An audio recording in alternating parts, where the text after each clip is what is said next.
La ruta de la muerte, terror acechando a los camioneros. En lo más profundo de la noche, en una ruta solitaria y olvidada, se encontraba la temida ruta de la muerte. A lo largo de los años, los relatos de terror sobre esta carretera habían aterrorizado a los camioneros que se aventuraban a recorrerla. Aquella noche, un valiente grupo de conductores decidió enfrentarse a los horrores que acechaban en la oscuridad. A medida que avanzaban por la ruta de la muerte, una sensación de malestar se apoderaba de ellos.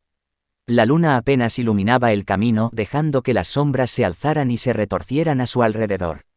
El ambiente se volvía cada vez más opresivo, como si el terror mismo estuviera respirando en sus espaldas. De repente, los camiones comenzaron a tener problemas mecánicos inexplicables. Motores que se apagaban sin razón aparente, luces que parpadeaban intermitentemente y extraños ruidos que resonaban en la oscuridad de la noche. El terror acechaba en cada esquina de la ruta de la muerte. A medida que continuaban su viaje, los valientes camioneros comenzaron a ver figuras sombrías al costado del camino.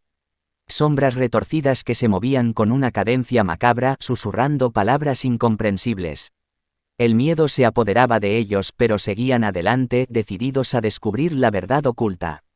El horror alcanzó su punto máximo cuando uno de los camioneros desapareció sin dejar rastro.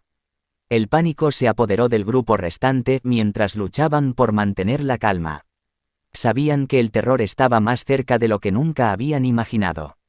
En un intento desesperado por escapar, los camioneros aceleraron sus vehículos, pero la ruta de la muerte parecía extenderse infinitamente frente a ellos.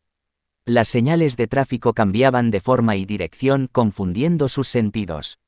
El terror se burlaba de su valentía, jugando con sus mentes y llevándolos al borde de la locura. El sonido de risas enloquecedoras llenaba el aire, mezclándose con los gritos de terror de los camioneros. Sombras alargadas y retorcidas se materializaban a su alrededor, persiguiéndolos sin piedad. El destino parecía estar sellado para aquellos que se aventuraban en la ruta de la muerte. Uno a uno, los camioneros fueron consumidos por la oscuridad, desapareciendo en el abismo sin fondo que acechaba en la carretera maldita. Sus nombres y sus historias se desvanecieron en el eco de la noche, convirtiéndose en otra trágica leyenda de la ruta de la muerte. La ruta de la muerte se convirtió en un recordatorio aterrador de que hay lugares donde el terror y la muerte acechan sin piedad.